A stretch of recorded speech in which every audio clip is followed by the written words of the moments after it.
Selamat pagi dokter.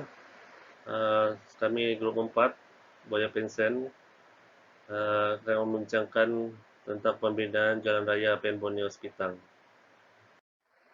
Ini adalah nama alih-alih kumpulan kami dan saya adalah ketua kumpulan.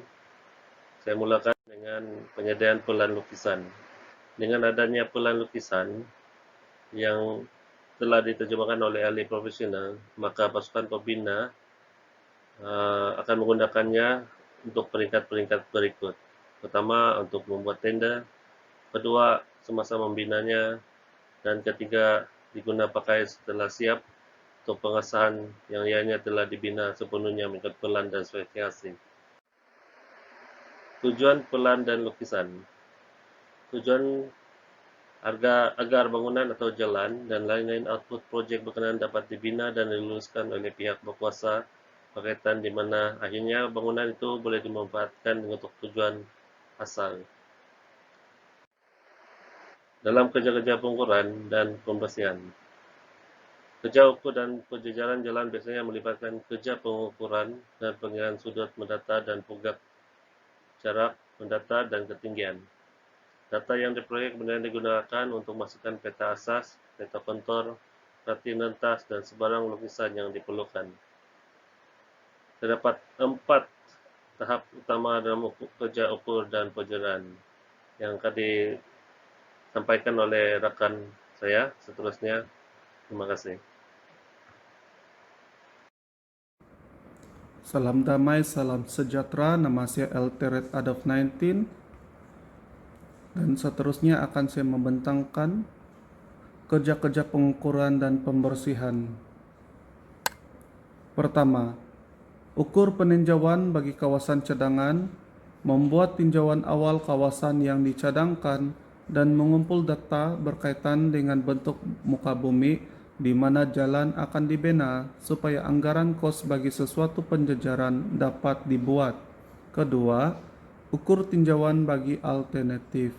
Setelah laluan alternatif ditentukan daripada tahap 1, tinjauan lebih terperinci dan lebih dekat dilakukan terhadap laluan-laluan yang telah dikenal pasti untuk menentukan laluan terbaik. Ketiga, ukur permulaan bagi laluan terbaik. Selepas laluan terbaik ditentukan dari peta, ukur permulaan secara terperinci dilakukan.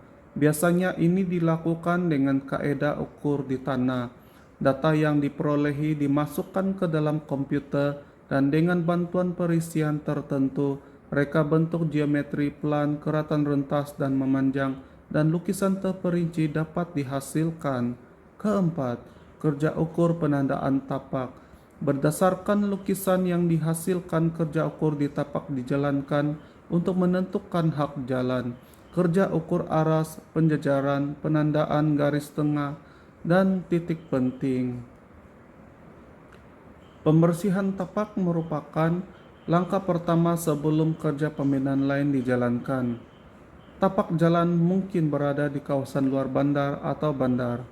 Pembersihan tapak di kawasan luar bandar melibatkan 3 proses, yaitu yang pertama, pembersihan permukaan, clearing, pembuangan segala objek yang terdapat di atas permukaan bumi seperti penambangan pokok, pemotongan ranting, dan segala struktur kecuali dinyatakan.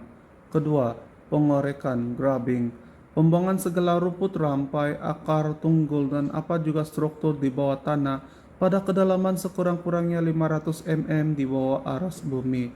Ketiga, pengikisan tanah atas, stripping of topsoil, pengikisan tanah atas asal kedalaman sekurang-kurangnya 100 mm di bawah aras bumi, melonggokkan untuk digunakan atau membuang. Kerja pembersihan di kawasan bandar pula biasanya mengambil masa yang panjang dan melibatkan kos yang tinggi. Pemindahan dan penempatan semula kemudahan dan struktur di atas dan di bawah tanah perlu dilakukan. Butiran seperti lokasi pipe air, talian elektrik, telepon, gas, dan lain-lain perlu diketahui bagi mengelakkan gangguan dan untuk kerja penempatan semula. Sekian daripada saya. Terima kasih kerana mendengar.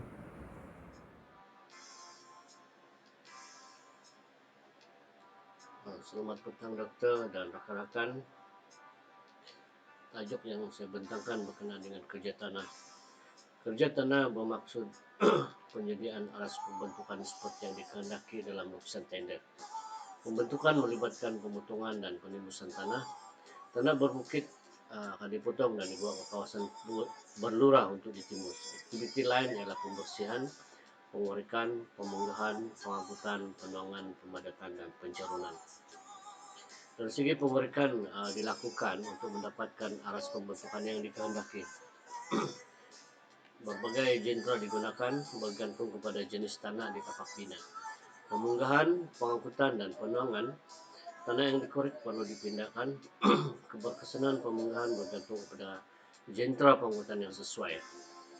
Dari segi pemadatan, kawasan yang ditimbus perlu dipadatkan untuk meningkatkan keupayaan gelas tanah, mengurangkan keberlimpatan, telapan, hakisan, dan lain-lain. Pemadatan dilakukan secara berperingkat dengan setiap lapisan setebal 150 hingga 250 mm dan tanah diratakan dan disiram dengan air untuk kelembapan yang sesuai untuk memudahkan pemadatan oleh genre pemadat. Pencarunan, aras tanah yang dibentuk perlu mengikut bentuk dan kecarunan yang dikehendaki. Pencarun bertindak mencarun, melicin, mengikis, memotong, merebak, dan membina permukaan tebing. Alas carun yang siap akan ditanam di rumput untuk menghilangkan hakisan. Kecarunan slope akan ditandakan dengan kadar nisbah antara ketinggian dan jarak dari top slope ke toe slope dengan merujuk kepada angka gradient nisbah yang telah diberikan. Seorang juru ukur perlu mengira dan kemudiannya menandakan dengan tepat di mana letaknya top dan juga toe slope. Bagi slope yang ditandakan dengan gradient, yaitu 1:1 bermaksud ketinggian 1 meter dan jarak juga adalah 1 meter. Demikian juga dengan gradient 1:2, ketinggian 1 meter dan jarak adalah 2 meter. Dan seterusnya akan disambung oleh rakan-rakan. Dan saya stop di sini. Sekian dan terima kasih kepada dokter. Selamat sejahtera semua. Saya Wellington dan saya akan menerangkan mengenai kerja-kerja kecarunan. Untuk kerja-kerja kecarunan, contoh pengiraan kecarunan ialah sekiranya dua tapak tersebut mempunyai perbedaan aras 3 meter dan slope-nya 1:1, maka jarak top dan toe slope ialah 3 meter. Tapi sekiranya kecarunan ditandakan dengan 1:2, maka jarak top dan toe slope tersebut ialah 6 meter.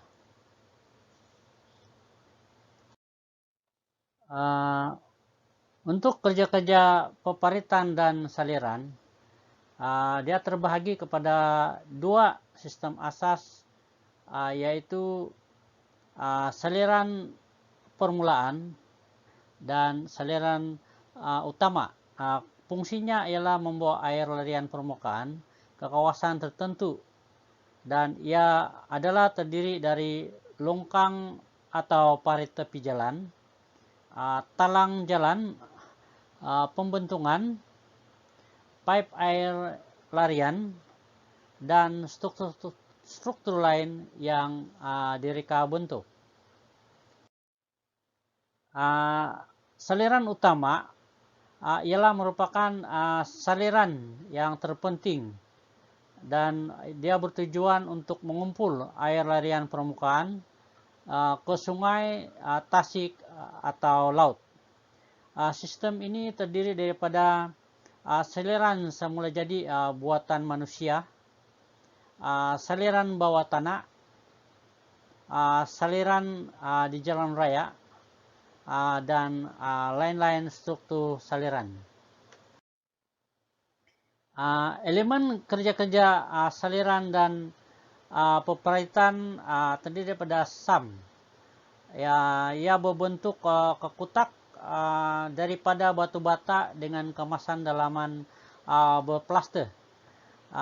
Dan fungsinya ialah sebagai penyatu aliran air dan dibina pada pertemuan cabang sistem alur masuk atau alur keluar kalbut. Bomb drain ialah merupakan jajaran parit atau longkang dibina pada komponen road embankment, dan ia berfungsi untuk mengawal aliran air supaya tidak menghalang struktur embankment binaan yang terdiri daripada konkrit tertulang ataupun tanah.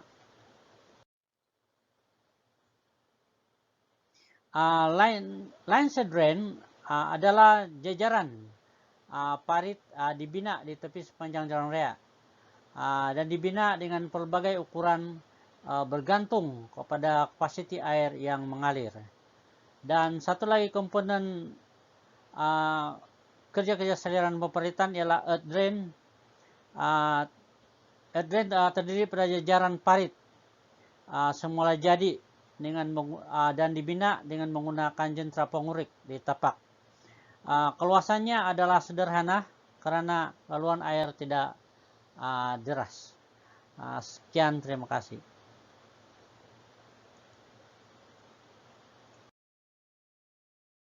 Hai, saya Bozie Zulmi Kuina akan menyambung semula pembentangan daripada kumpulan kami.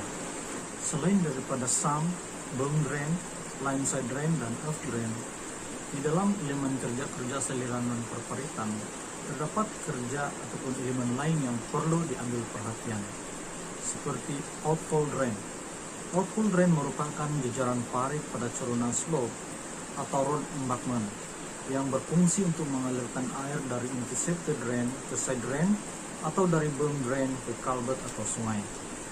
Outfall drain ini terdiri daripada beberapa jenis, seperti stone pitching outfall drain, reinforced concrete outfall drain, outfall tube, precast block outfall drain. Seterusnya adalah interceptor drain. Interceptor drain merupakan jajaran parit yang dibina atas berm pada atau puncak sesuatu slope untuk mengawal atau mengalirkan air dari slope. Binaan komponen untuk interceptor drain ini biasanya terdiri daripada konkrit tertulang, bancuan semen ataupun tanah. Yang terakhir adalah culvert. Culvert merupakan parit besar yang dibina menggunakan konkrit mix yang mempunyai kekuatan semen grade 30 dan ke atas. Culvert ini dibina melintang jalan untuk memberi laluan kepada sungai atau longkang besar di bawah jalan raya yang dibina. Biasanya terdapat dua jenis culvert ini, yaitu pipe culvert dan box culvert. Seterusnya saya akan membentangkan tentang kerja-kerja penempatan semula utility. Dalam kerja-kerja penempatan semula utility, haruslah dilakukan dengan betul agar kemudahan penduduk setempat tidak terjejas daripada utility sedia ada. Sebelum memulakan kerja, tapak baru perlu dikenal pasti untuk pemindahan utility tersebut. Semua jenis utility mestilah berada pada lokasi yang betul agar tidak membahayakan pengguna jalan raya tersebut. Utility yang dimaksudkan adalah tiang listrik, pipe bekalan air, tiang lampu jalan, dan tiang telekomunikasi. Yang terakhir adalah kerja-kerja penempatan semula papan tanda. Definisi papan tanda ialah tanda berbentuk visual dalam bentuk tanda, label, stiker atau lainnya yang dapat memberikan arahan untuk mengurangkan atau menghindari bahaya serta memberikan amaran tentang kemungkinan jika tidak mengikuti tanda arahan tersebut. Dalam arti kata yang lain, tanda memberikan maklumat atau arahan tentang keselamatan dan kesehatan. Papan tanda mengandungi piktogram untuk memberi maklumat dan diwarnakan mengikut skema warna keselamatan. Dan papan tanda juga perlulah besar, cukup jelas, senang disedari dan difahami. Ianya juga perlu pada kedudukan yang baik supaya ianya mudah dilihat.